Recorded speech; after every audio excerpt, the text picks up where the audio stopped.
Morning students, प्रश्नावली 6.5 के प्रश्न नंबर 8 जो आखिरी प्रश्न है इस प्रश्नावली का भी और इस चैप्टर का भी आज इस वीडियो के माध्यम से हम करेंगे।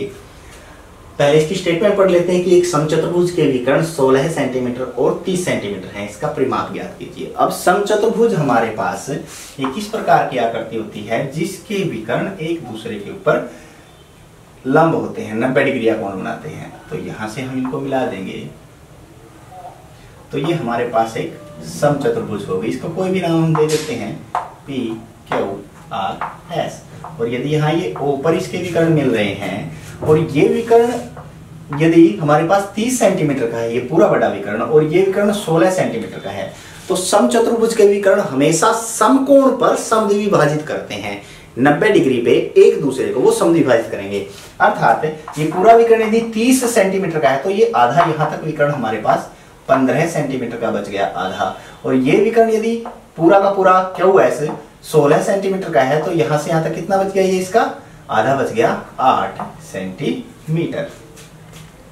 ठीक है, 8 इधर बच गया और 8 सेंटीमीटर इधर बच गया। ये 15 इधर था और ये 15 सेंटीमीटर इधर बच गया है। अब इस PQRS में एक हमारे पास आप POQ त्रिभुज के बारे में देखिए। सिर्फ POQ त्रिभुज है वो क्या है, एक समकोण त्रिभुज है।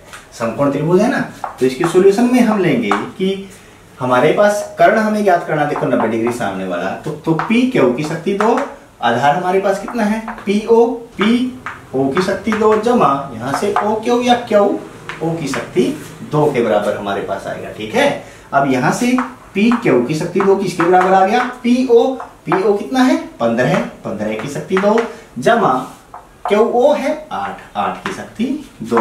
तो PQ की शक्ति 2 किसके बराबर बच गया, 15 का वर्ग हमारे पास 225 होता है, 8 का वर्ग 64 हमारे पास होता है।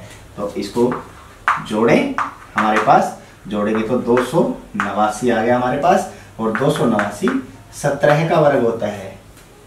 289 किसका वर्ग होता है, 17 का।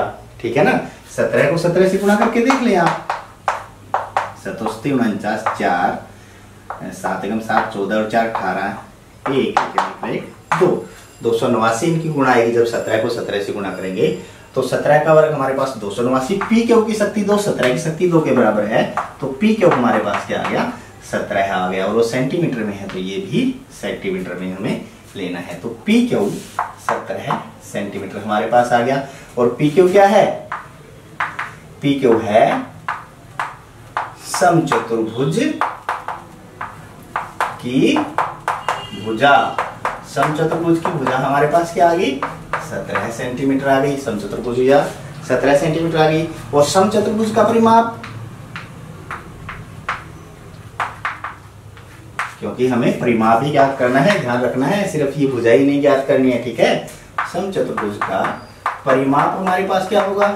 अब परिमाप तो चारों भुजाओं का जोड़ होता है और इसकी चारों भुजाएं समान होती हैं वर्ग की तरह, तो इसका परिमाप हमारे पास 4 गुना भुजा बन जाएगा। अर्थात 4 गुना 17 सेंटीमीटर, और 17 को 4 से गुणा करेंगे 68 सेंटीमीटर इस समचतुर्भुज का परिमाप बन गया है। ठीक है, एक बार और देख लेते हैं इसको। इसके विकर्ण दे रखे हैं, विकर्ण समकोण पर समद्विभाजित करते हैं, तो आधा हमने यहाँ ले लिया। अब एक जो त्रिभुज समकोण त्रिभुज बन रही है, इसमें कर्ण हमें ज्ञात करना है। जो कर्ण है वो किसके बराबर है, इस समचतुर्भुज की भुजा के बराबर है। आधार और लंब हमें दे रखे हैं, तो ये हमने पाइथागोरस में से इसको हल कर लिया।